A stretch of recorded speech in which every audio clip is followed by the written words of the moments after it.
Hello. Okay. Good morning, everyone. Thank you very much for attending this lovely session in a mostly genomics-focused conference. I'm going to tell you a bit about investigations that we are doing at MS8. We are working on developing software, but we are also working on evaluating other algorithms when it comes to FDR control, data completeness, especially when it comes to DI data.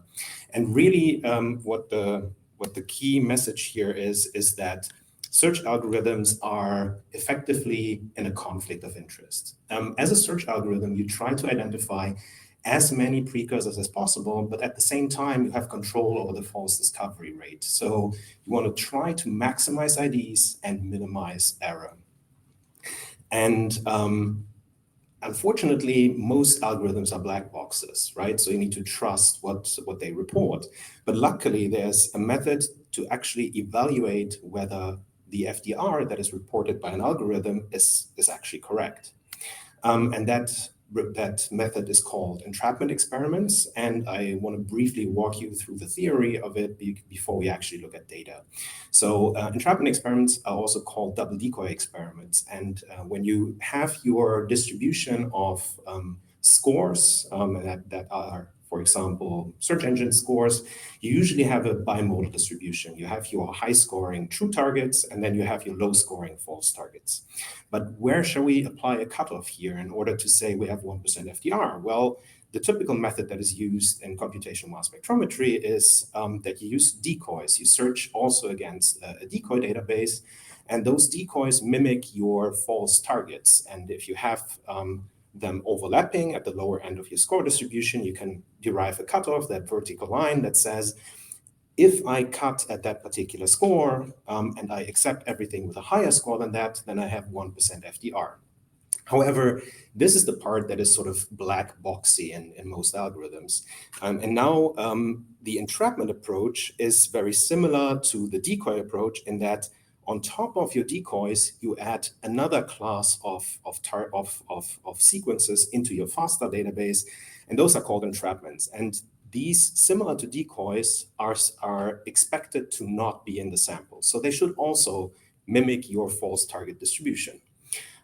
Typically, what people are doing is if they have a human sample, a HeLa cell line here, for example, they use, of course, the human database and then a plant database as plant peptides are not expected to be in your human sample. However, there's, of course, a very obvious problem in that humans are, of course, not plants. So what we suggest if people want to do such entrapment experiments is to, rather than using sort of different organisms to mimic and to generate entrapments, generate human entrapments, so same organism entrapments. And there's a method for that has been published together with the Percolator 3.0 paper, and it's called MIMIC. It's not developed by us.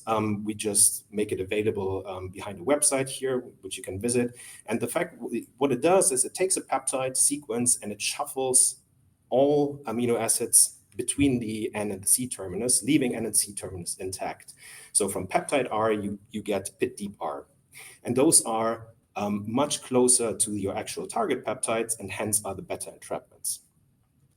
One additional point that I want to make is if you do this approach, please work not with the same number of entrapments as you have targets, but ideally work with an excess of entrapments, because the more entrapments you have, the higher the likelihood that you can accurately measure the true FDR, because the likelihood of a false identifications to fall in a decoy space is similar than the false identifications falling into your entrapment space where you can actually measure it.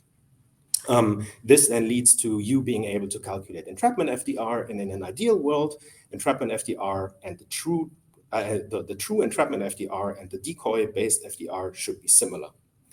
When we analyze now 3 different software packages that do DI data analysis and plot FDR as reported by the tool on the x-axis and entrapment FDR as reported by the tool on the y, you see that the software packages Diane and Spectronaut seem to not be on the diagonal. In these types of plots, you want to be bang on the diagonal, meaning that every single false identification that you get in the decoy space is accompanied by a false identification into your entrapment space.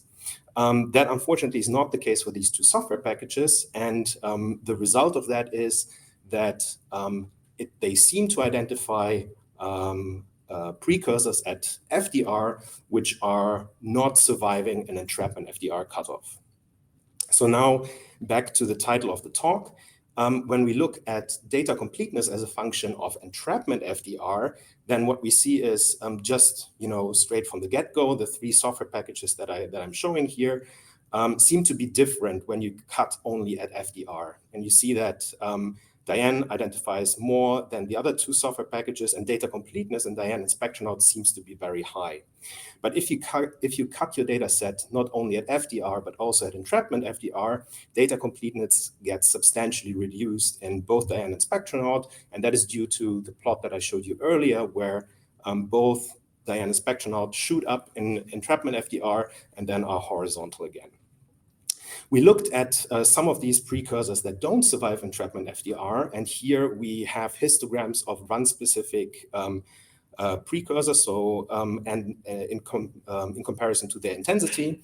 And when you see here at the lower end, is that possible to see? No, it's not possible to see. So let's focus our attention on the Spectronaut plot.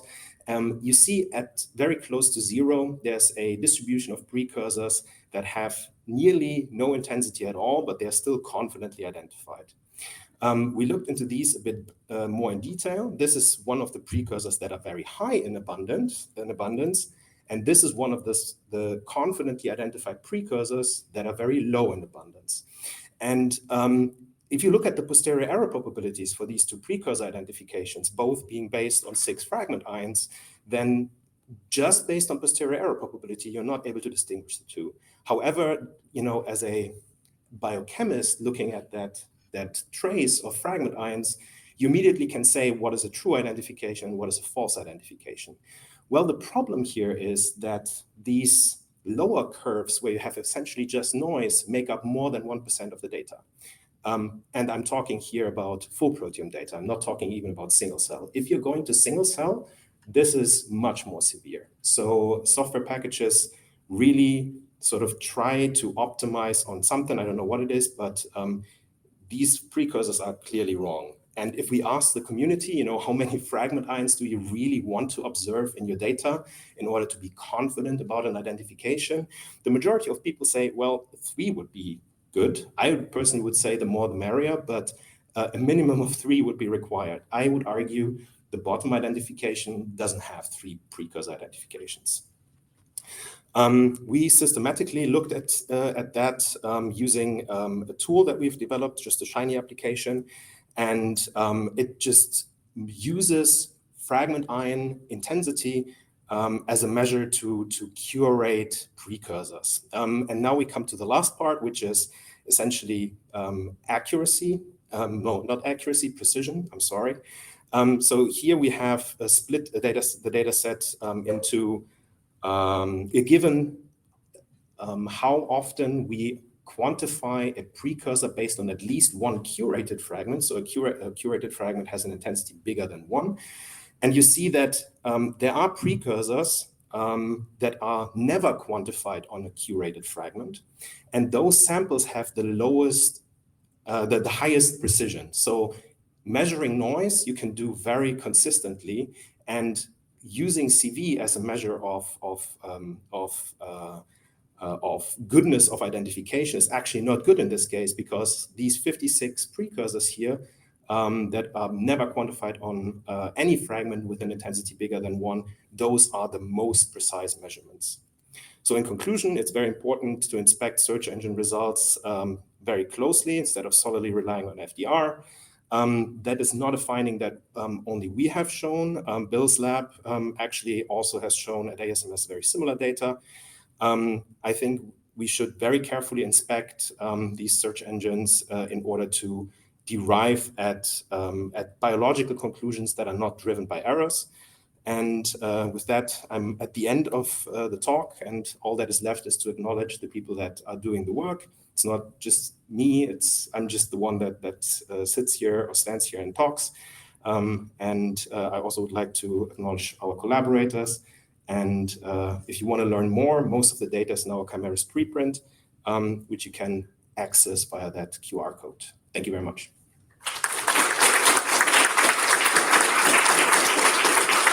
I think we have time for one question.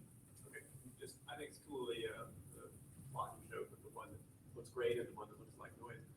I'm surprised you can use MS1 data as validation, though. Don't these tools have access to the MS1 data?